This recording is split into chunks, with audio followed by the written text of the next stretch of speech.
Well, hello, Penny. How are you, my friend? Hi, nice to be meeting across the thousands of I know. miles. Well, not thousands, I don't think these days. You've since moved from Northern California to Florida, so you're a little bit closer to Yeah, that's me. true, but still. Yeah, yeah. Well, such is technology. I have to tell the audience it took a little bit of time to get this Skype thing to work. We're still working on the Yeah, perfecting. Well, we're not, but so hopefully Skype is working on making the technology a little more seamless. But so grateful that we have the ability to do this. Who would have thought? Who would have thunk? yeah, Mom and Dad would just be shaking their heads right now. yeah, yeah. So, how are you? How's your summer going? Oh, good. I've just taken a little bit of time off to do some writing projects from seeing a lot of clients and traveling a You've lot. been doing a So, lot of traveling. a lot of Yeah. traveling, yeah. Well, you are really keeping up the pace. I hope you're taking some time to relax and sit by the Yeah, pool and yeah. yeah, yeah. Well, I just got a new house for the first time in my life, so I've been trying to, in Yay! between, do all these projects on, fixing up a house. So Yeah. that's been I feel like I'm a regular over at Lowe's and Home Depot.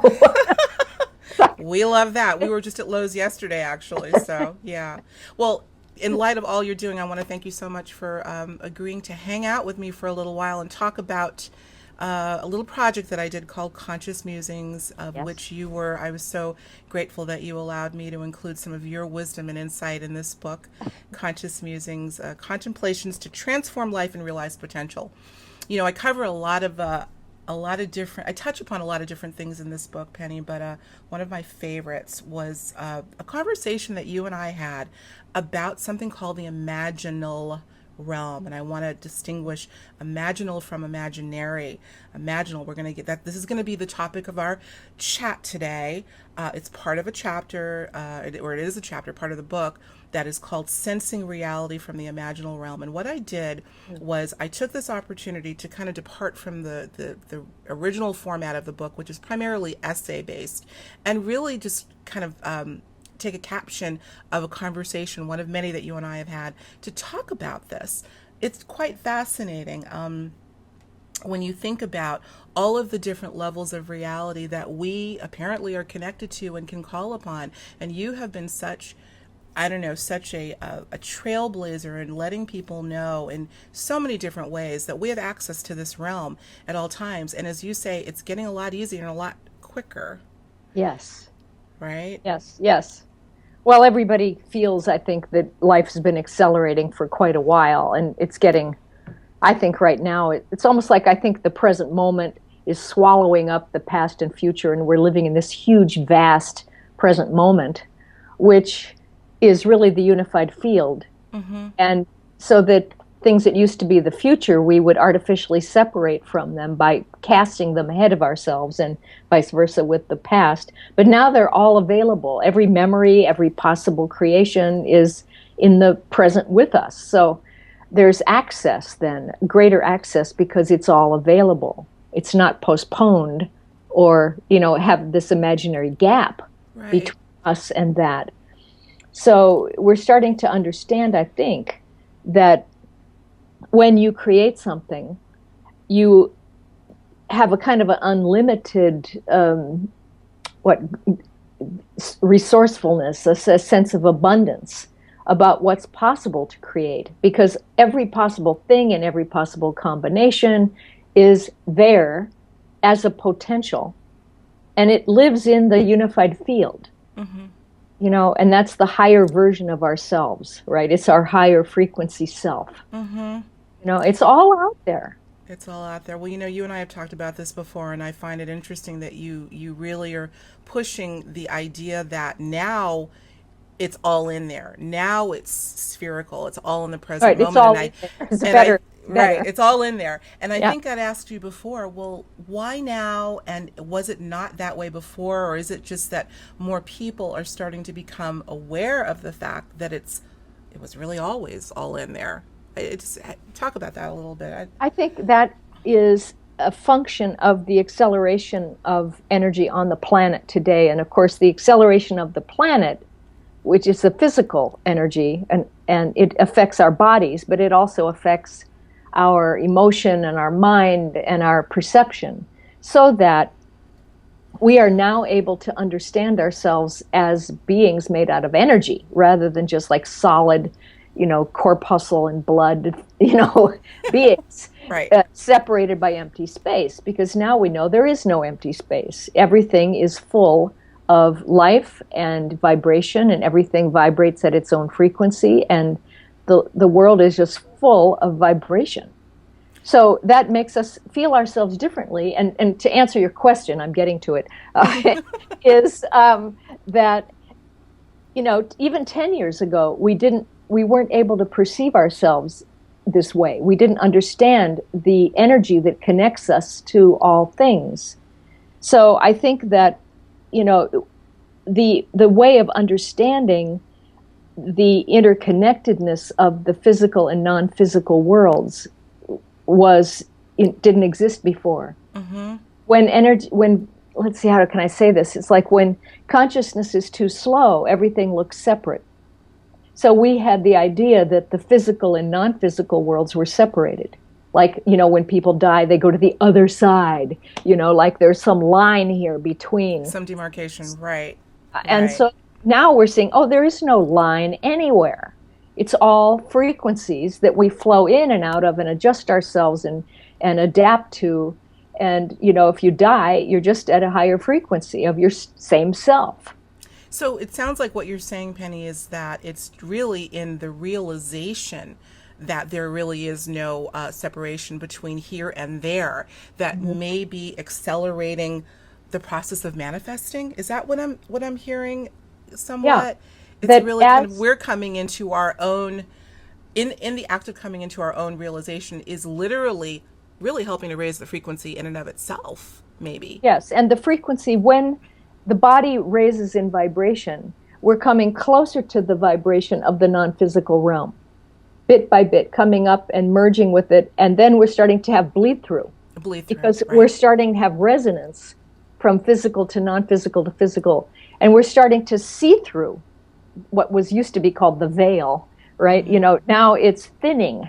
Yeah. There is very little veil, so that we're having this constant flow back and forth now between the particle and the wave, the particle being the physical world, the wave being the entry into the non-physical realm of pure consciousness and energy, and then back again. So that rocking between is a blending, it's a bridge state where we're starting to have the physical and non-physical are sourcing each other. They're interrelating. They're each other. And interpenetrating. Huh. Therefore, we realize, oh my gosh, they always have been together. And enlightened people who've reached a certain frequency in their consciousness always knew that because they could see it. And that's what you and I talked about. That's what I wanted you to get to. They've always been together.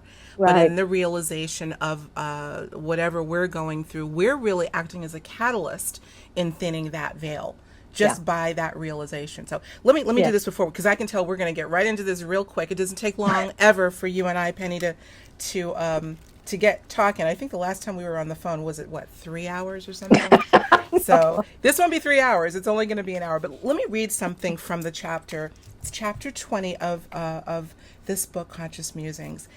We start out the conversation. Well, you started out by making this statement. You say, it's very freeing to think that you can have any reality you want. It's a powerful statement. If you can start to think it up and get the ideas of it and then engage with that much of it and then start playing with it, then what happens with the imaginal realm is it starts to play back with you. It's like you have a playmate and you start to think, oh, it would be great if I had some money. I love when you said that. Then the imaginal realm would come in and say, oh, and look what kind of house you could live in. Or look what would happen if you didn't have that house. Where would you go? You could say, oh, I might travel around and stay with a bunch of friends. You can play with any combination of characteristics and try it on as a little movie. You can get the whole feeling of it and keep your attention in it. It will warp and change until it feels just right. And as it feels just right and you keep your attention on it, it actually then gains life force. Yeah. It drops down through the heavens or through the ethers and down through the brain from the abstract level at the top. and then comes down toward your reptile brain where your body can recognize it. And then it suddenly drops down into form and becomes your living movie. It's all around you, and often you'll go, how did I get here? And you say, because it's happening so fast. Right. Sound like you? I'm going to turn these lights overhead off because it's really warm in here. Yeah. This is the part I think that intrigued me most and really inspired me to want to put this in the book, Penny. And that is, earlier on in the book, I talk about how the physical senses, the 5 physical senses, are indeed finite in their capability. And yet we come in on the back end here and have this conversation that says, yeah, but they can be used as a catalyst to ground that which we use consciousness to create into the physical world. And I want you to talk a little bit about that. You talk about bringing, I think the question that I had asked you about is, well, we're talking about creative visualization, right?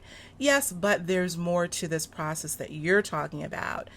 Going again, consciously, into this, what we call imaginal realm. By the way, audience, the term imaginal realm is a term that was coined by a French philosopher named Henri Corbin. Very interesting. And he really differentiates between the imaginal and the imaginary. He contends that the imaginal is actually a very real, I'm not going to say place, and yet he kind of calls it that. It's a very real dimension, let's just say, that we are indeed tethered to, that we can access and create a reality that can become grounded in the physical. You really elaborated on that beautifully, Penny, when you talk about how that process happens, bringing it down through the midbrain.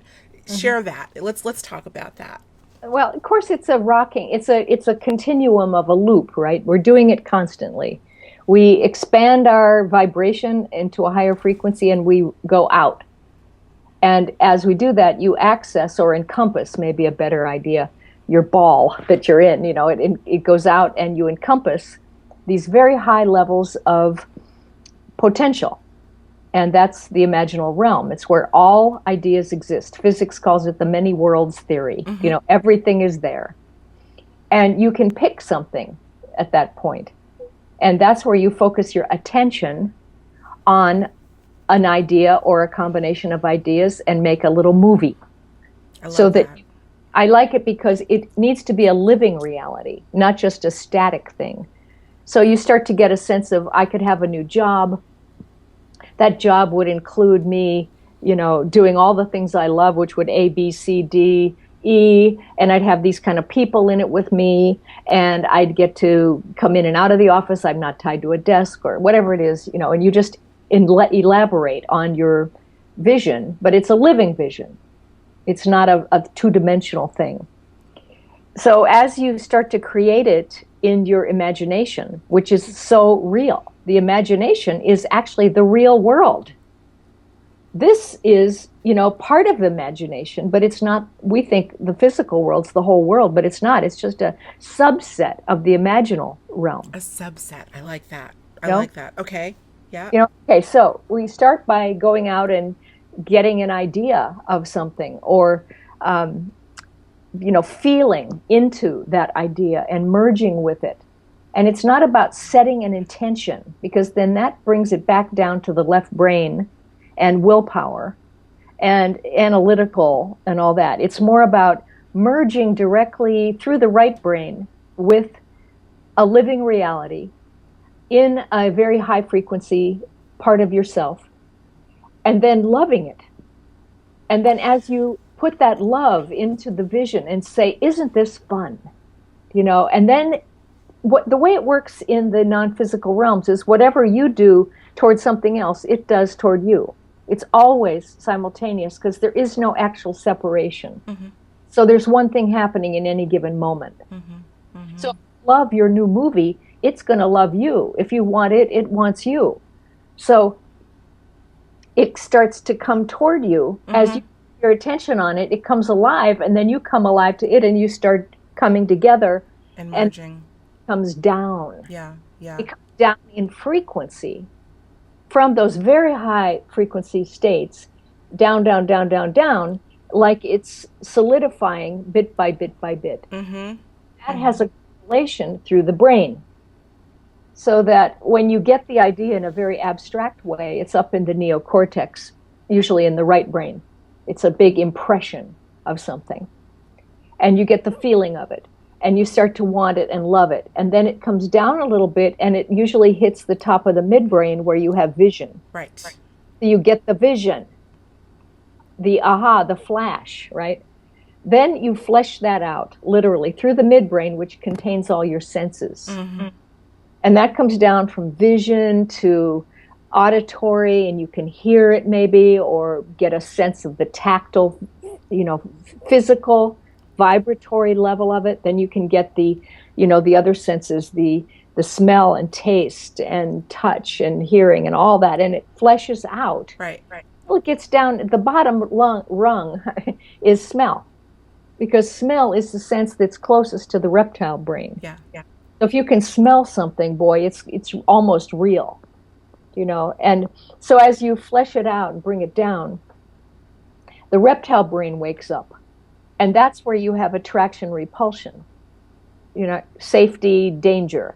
And as you start to recognize something there, you get motivated.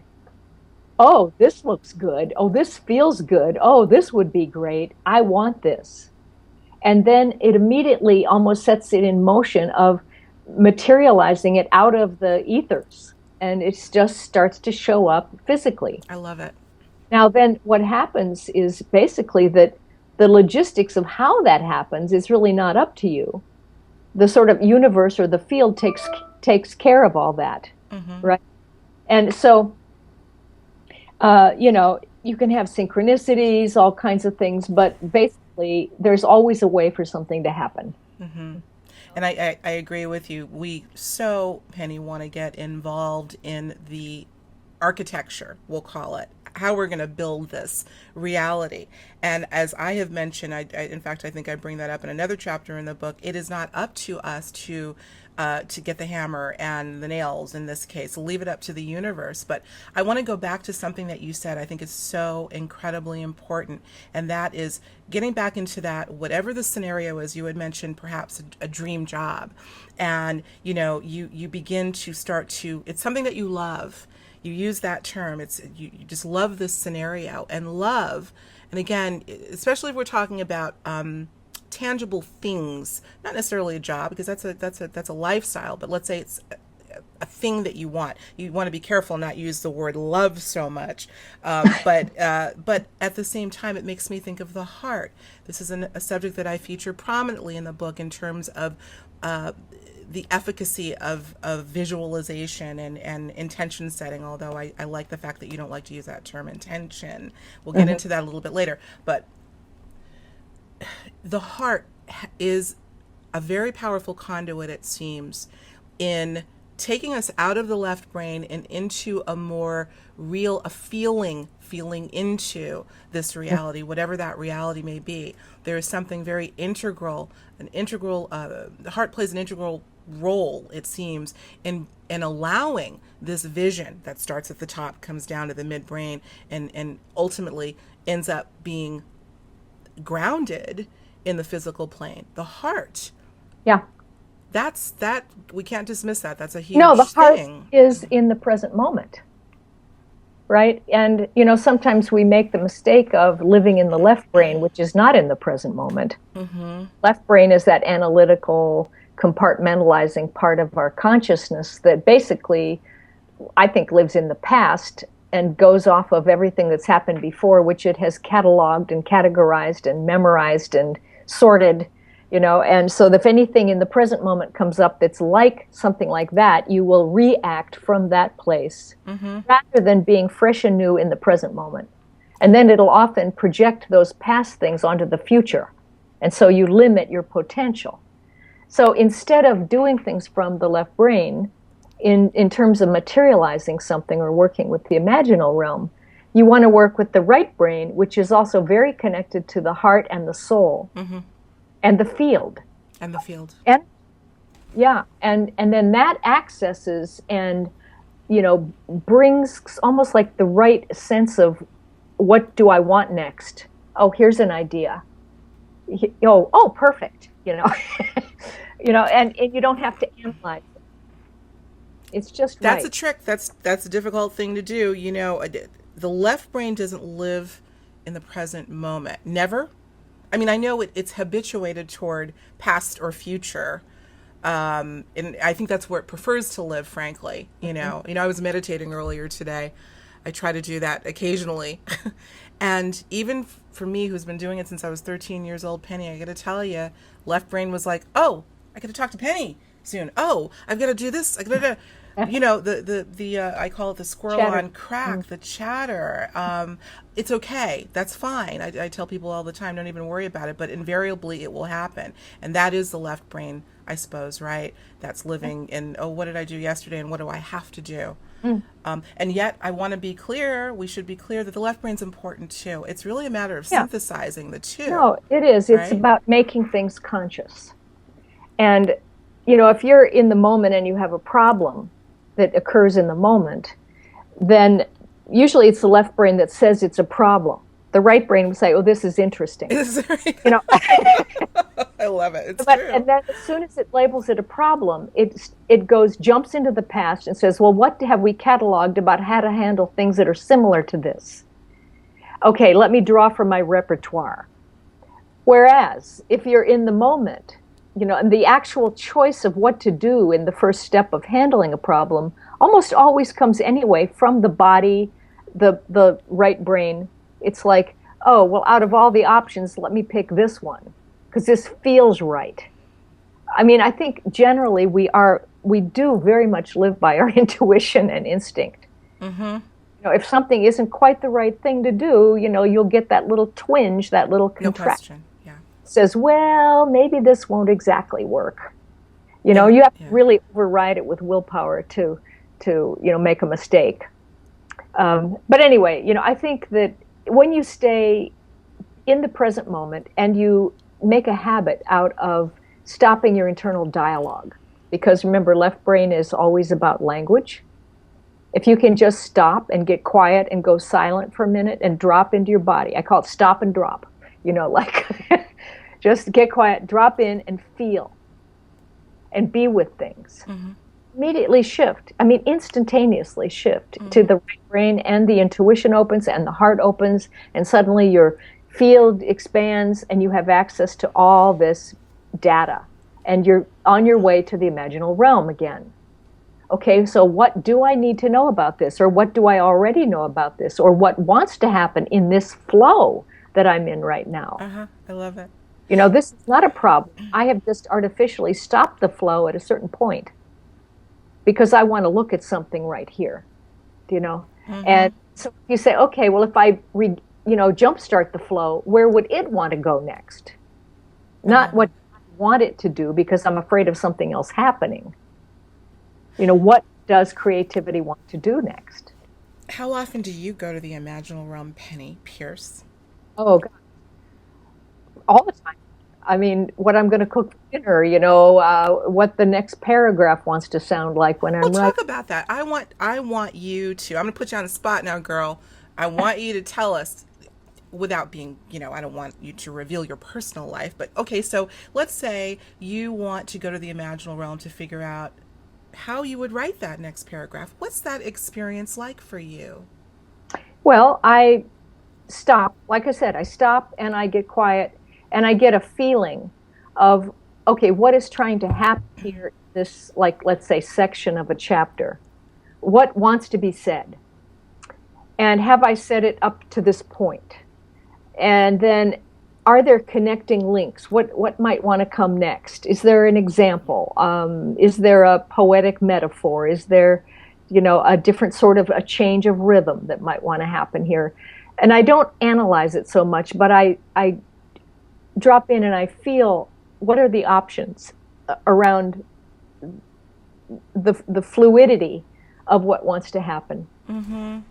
And then I just kind of get out of the way and I let something start coming, and then I stop and I let it come again, and I don't get carried away on one track and think, oh, I know how it's going to be. It's going to go this way, and then I don't try not to let that happen.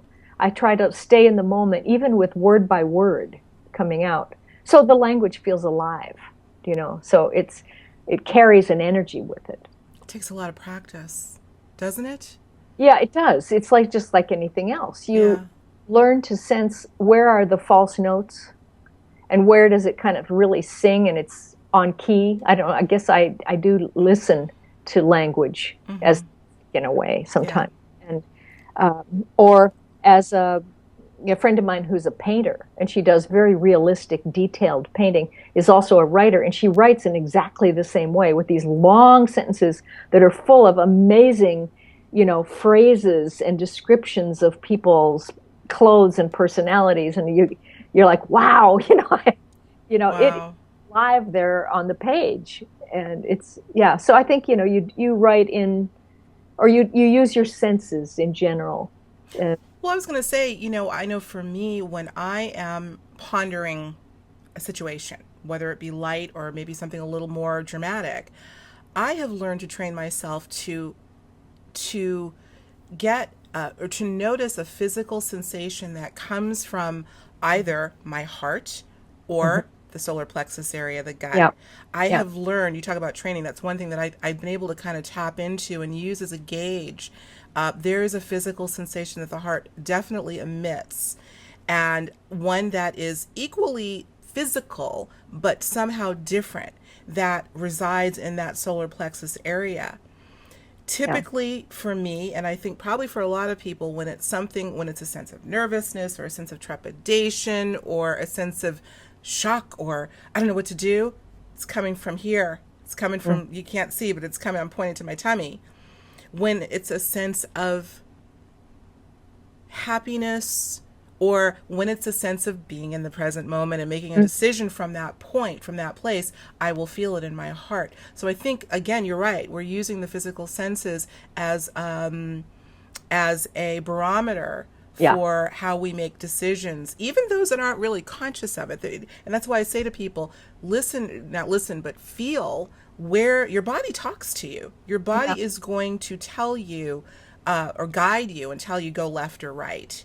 And right. we all have the feeling, but still so many of us are habituated toward living in the future of the left brain or the past that we Yeah. ignore it, And the other right? thing is, yes, I agree. And I think also the other thing is that we're kind of habituated toward the idea of self-sacrifice and that suffering is kind of normal, and that then, and to me, suffering has a lot to do with contractions in the body, emotions, mind, where you stop the flow, basically. You go into fear and you inhale and then you forget That's to right. exhale, and so those subtle signals that we're talking about here, I call them truth and anxiety signals, but that um, we're used to having anxiety signals as normal, It's that normal. we're living in a contracted state most of the time. We are. And And, not breathing at and all. breathing and holding tension, in inner postures that are really clamped down. And so part of, I think, spiritual growth now, or opening up, is to not have self-sacrifice anymore, and because it doesn't actually work in a larger sense with everyone. If we're part of a collective consciousness and one person is not letting the energy flow through them and saying, oh, I don't, who, me, oh, I shouldn't do that, I'm not good enough, Yeah. Right. and the next person who needs to get that gift from that person doesn't get it, so then they suffer because they're not getting what they need, and then you're not getting what you need because you didn't give away what you just had. And so It's true. It's true. everywhere.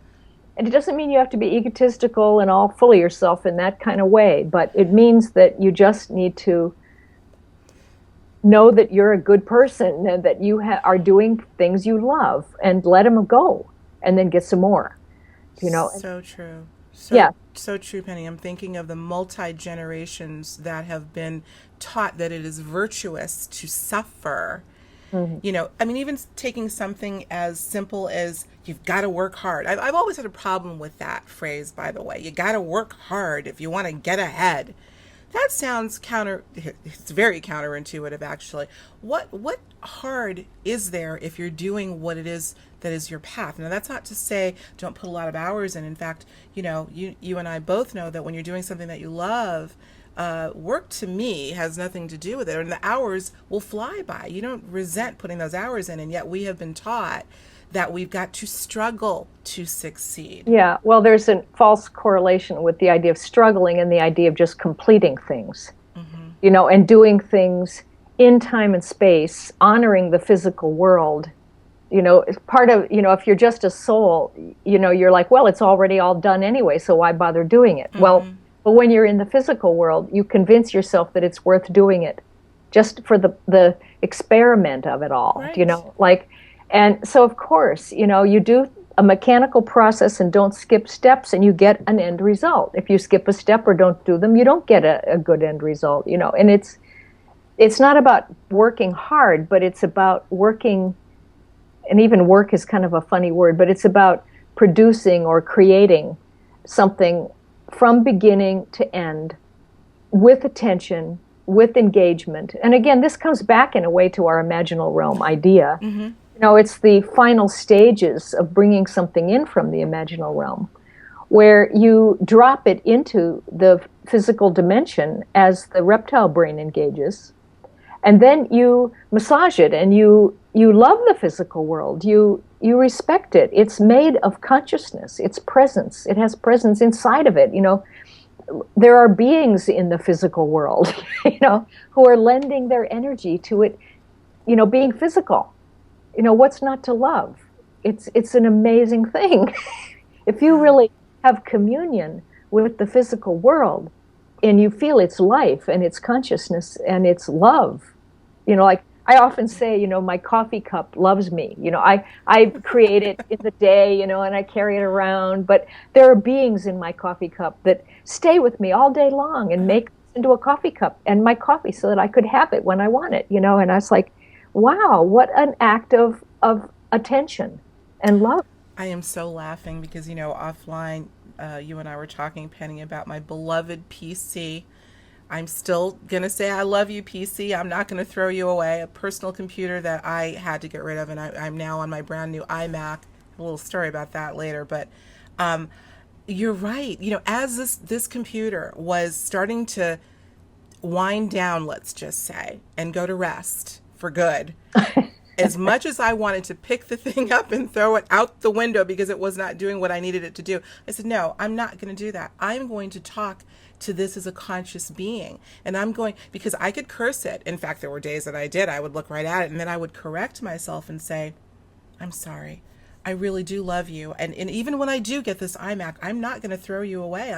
You're still part of the family. Do you know that thing, probably 3 or 4 times when I changed my dialogue, it cooperated with me.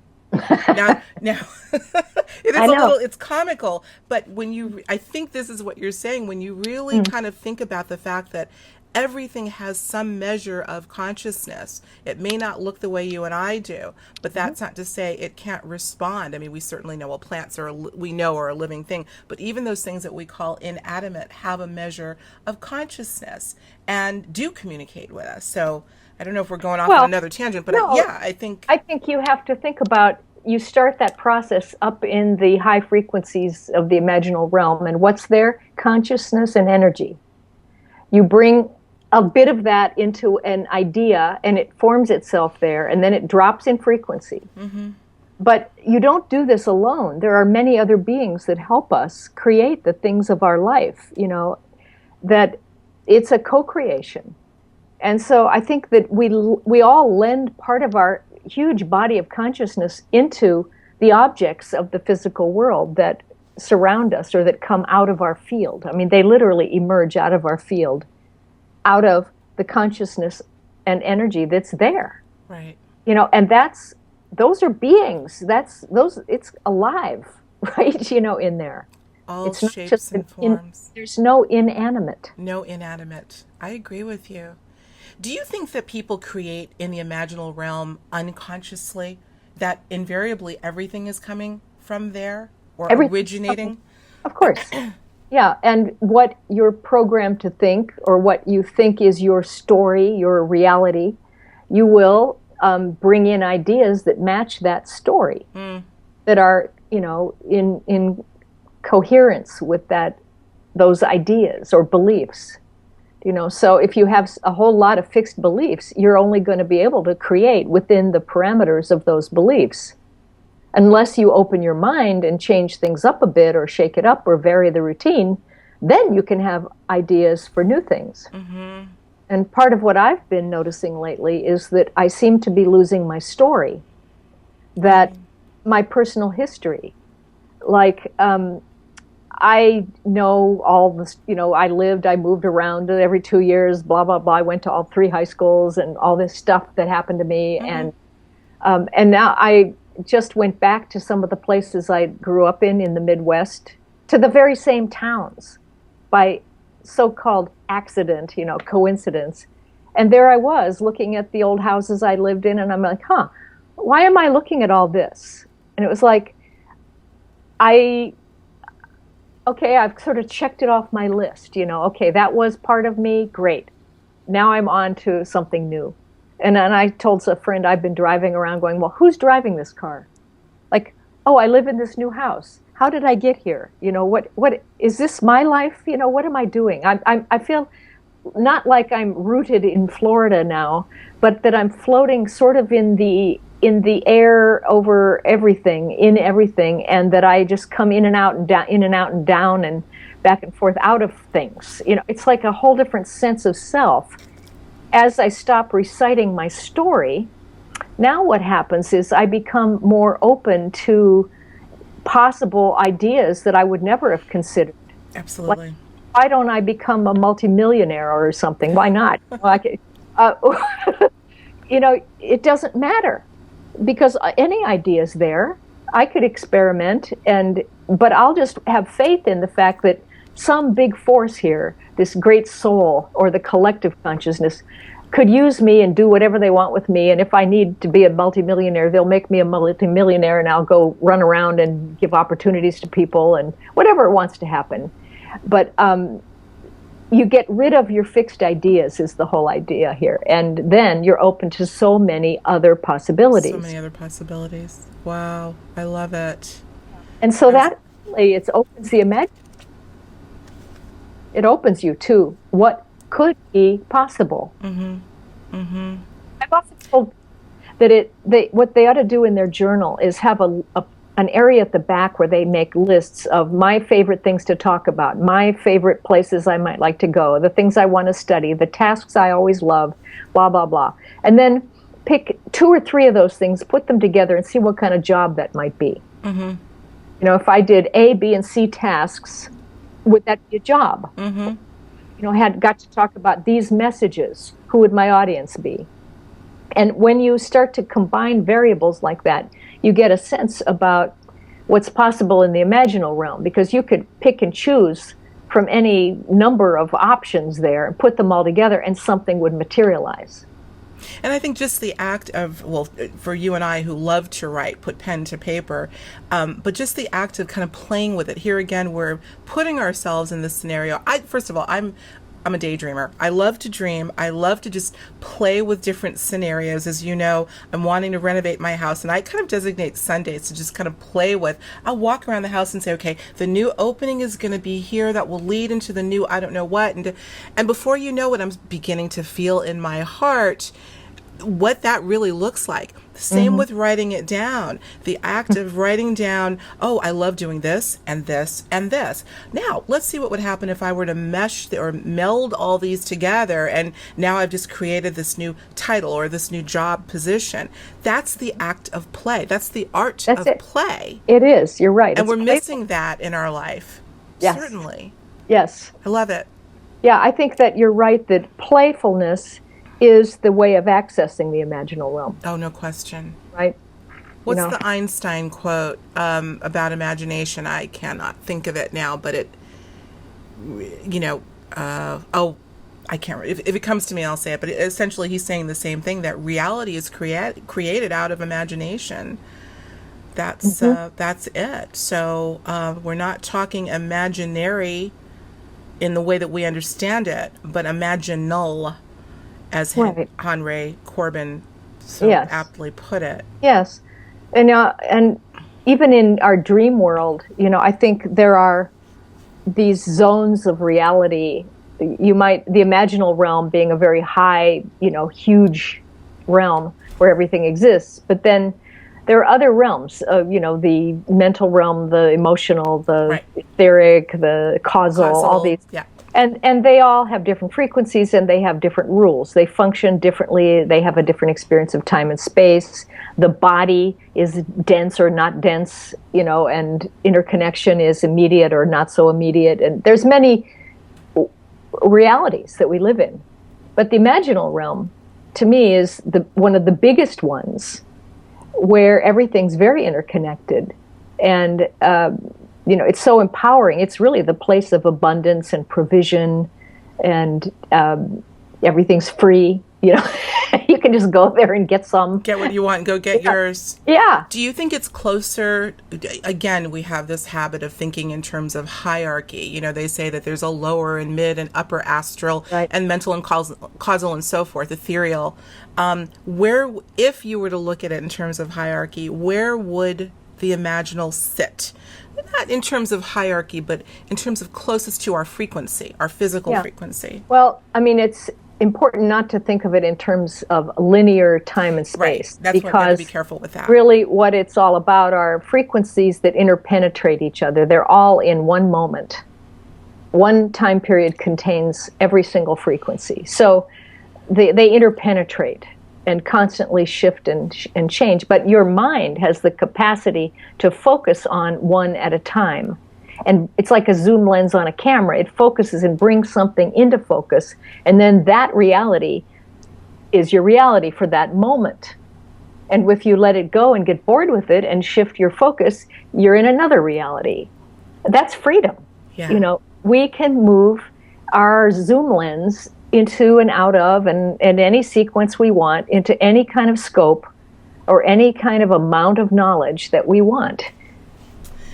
I'm thinking of someone just popped into my mind right now, almost kind of a little psychic pop. I'm thinking of a friend of mine, and on a very serious note, whose name will go unmentioned, who Penny is going through an incredibly difficult time in her marriage for a lot of reasons.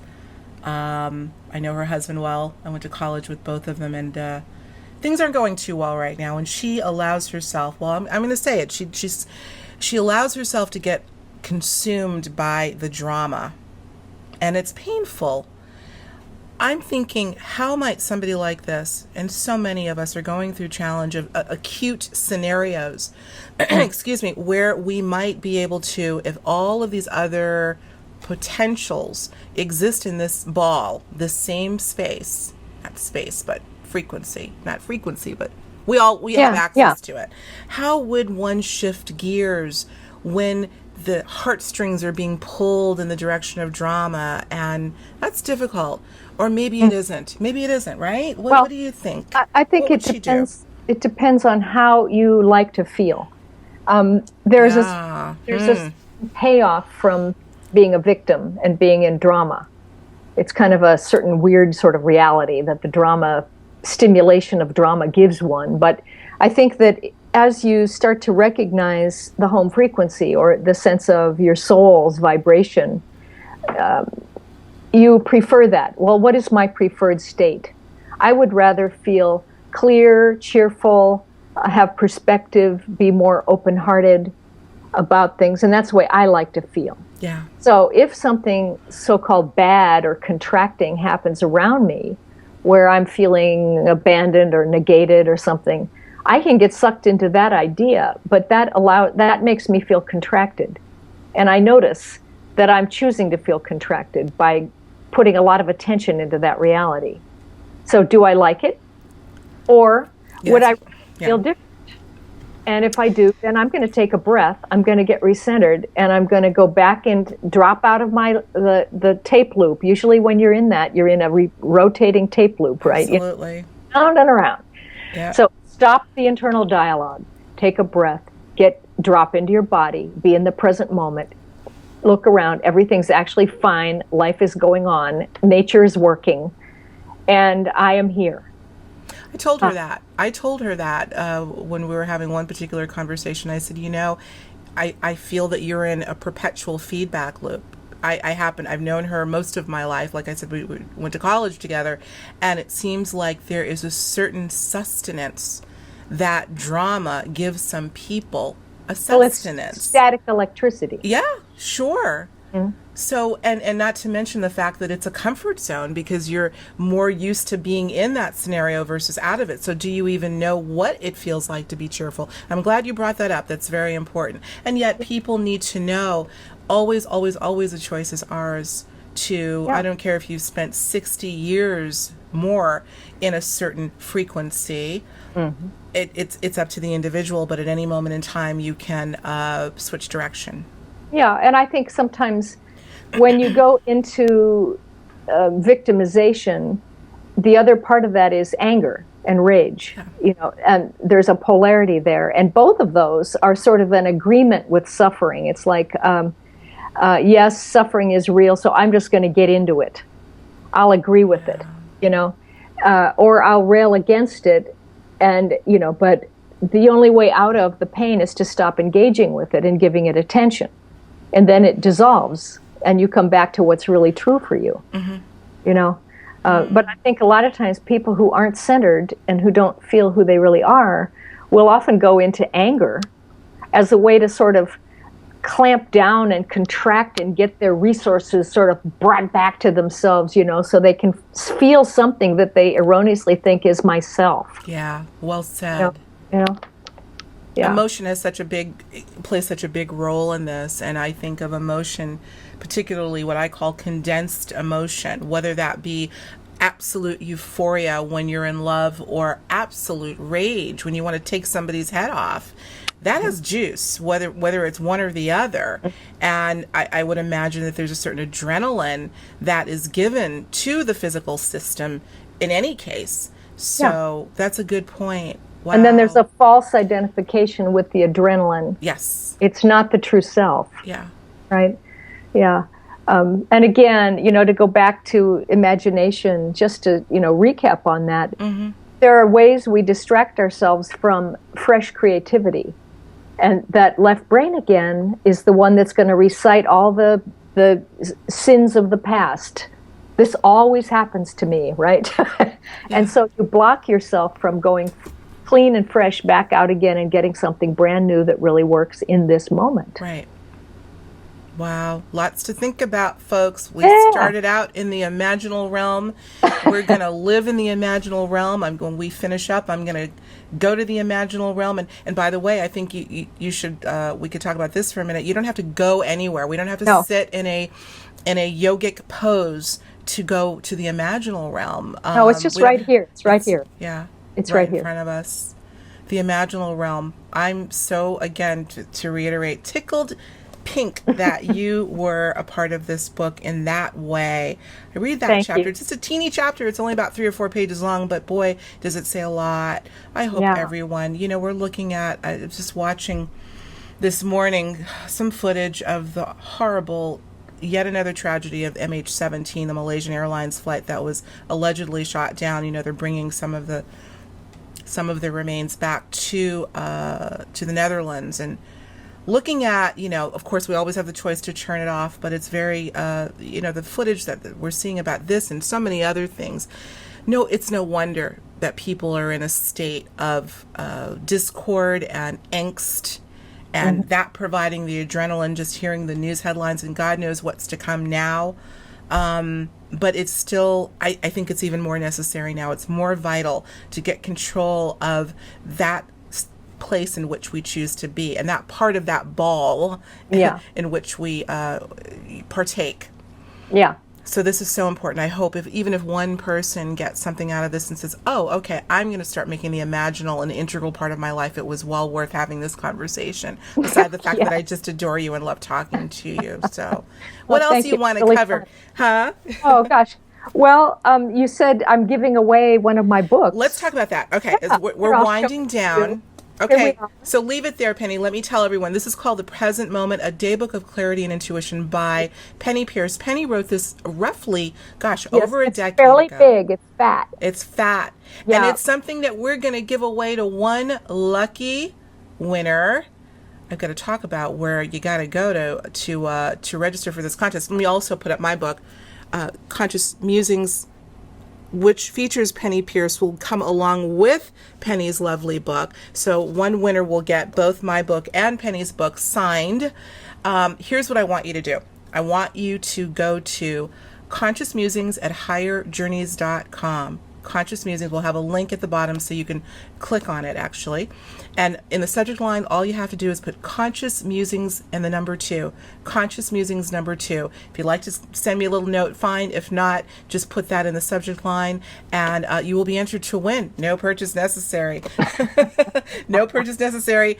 If you want to read the fine print, there'll be a link where you can go and read the contest rules, but there's really not much. It's pretty easy. I'll be drawing one winner probably within the next 30 days of the airing of this chat, and get your names. And I think this book, hold that up one more time, Penny. I love it. And Yeah. Penny has promised me a copy too. I'm so excited. This is great. This is a great companion to have with you as you are traversing the imaginal realm. So, Penny, thank you so much. That's welcome. very cool. Yeah. So, what are you up to next? Are you home for a while? I know you've been on the road, really. Yeah, I'm working on some writing projects right now. So it's And- nice to be doing that. Well, you're brilliant. And by the way, congratulations. Somebody just won an award, I think, for Ooh, yes. Leap of Perception. I'm so excited. Yeah, no, Tell yeah. us about that real quick. Leap Perception won the Book of the Year and the Best Alternative Science Book at the it's a Visionary Awards for 2014. That is fantastic. Not Yeah. surprised at all, but it's always great to be acknowledged for your hard work, and you've done so much. Penny, my friend.